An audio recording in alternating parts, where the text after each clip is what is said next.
You know that one person who shows up when a disaster just happened? A leaking pipe, a dead car battery, or a corrupted file, or even a complete emotional spiral, and they just go quiet for a second. They don't freak out, they don't immediately Google it with shaking hands. They just think, and then they start doing something about it.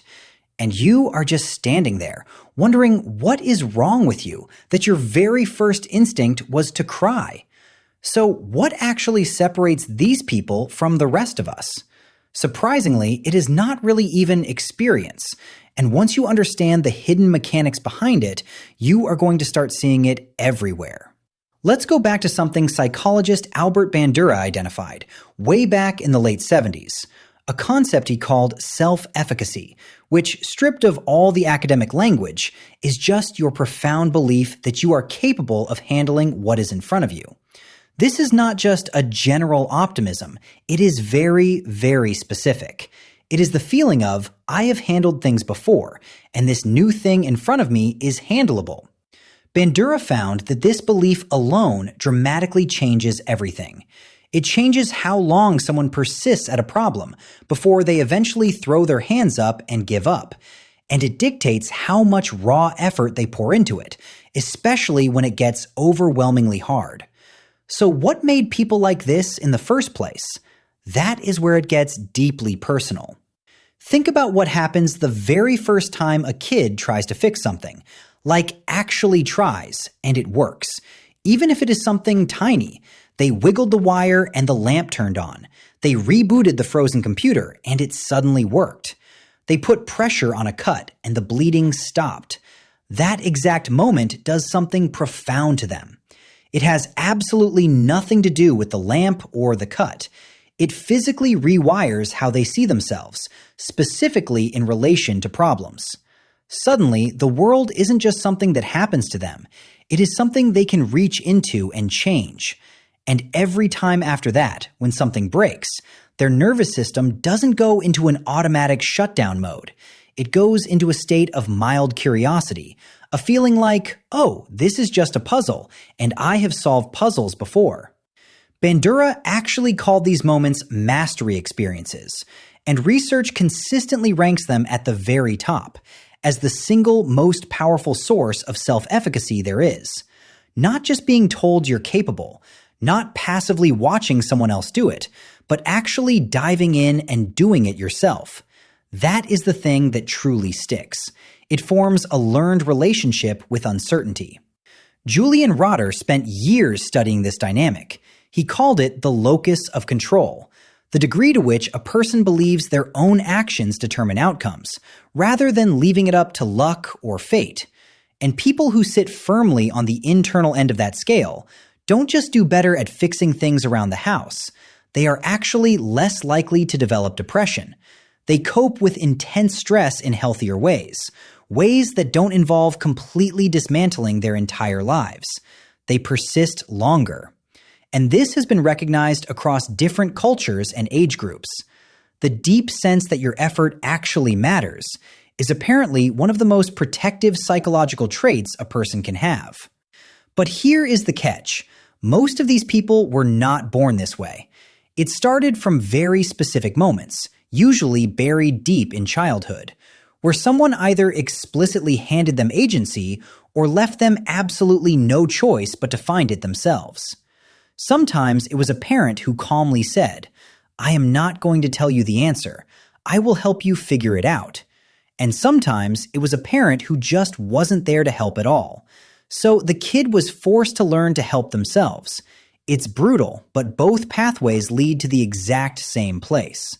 Now, here is a part that is quite surprising, because from the outside, it simply looks like confidence, but it is actually something else entirely.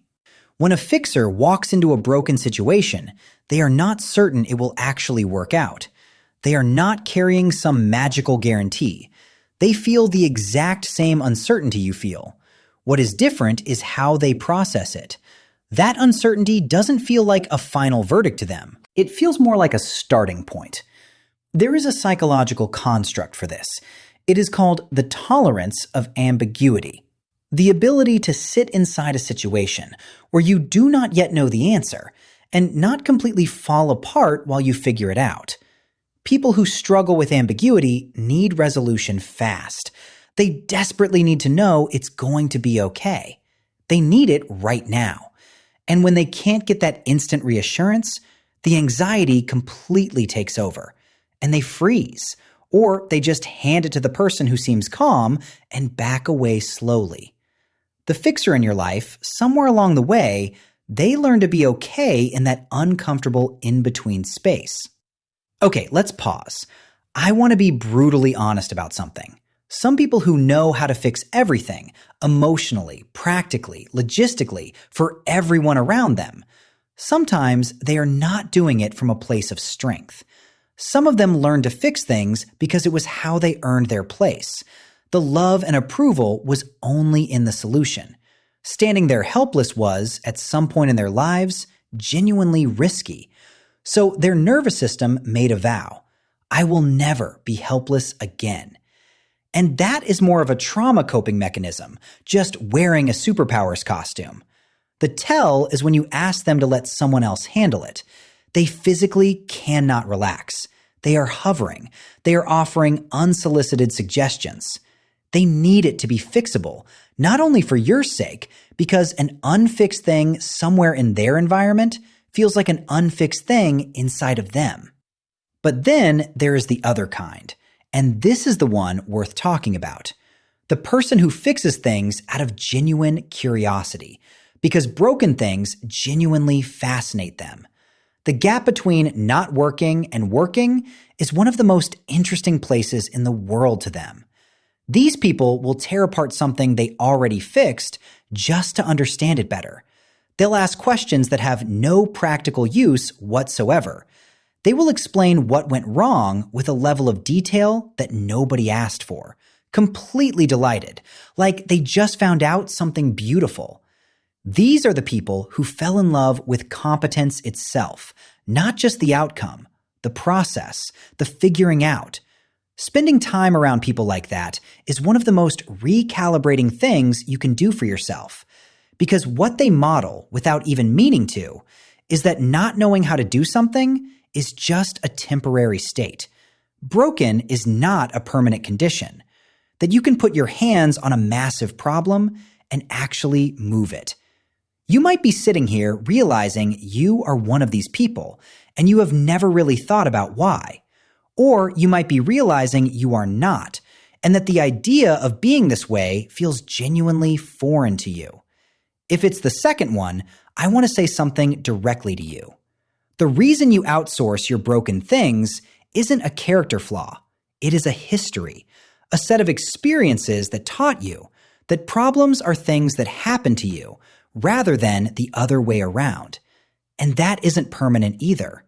The whole architecture of self-efficacy, Bandura's entire argument is that it builds through experience, small wins, tiny moments of, I tried and it actually worked.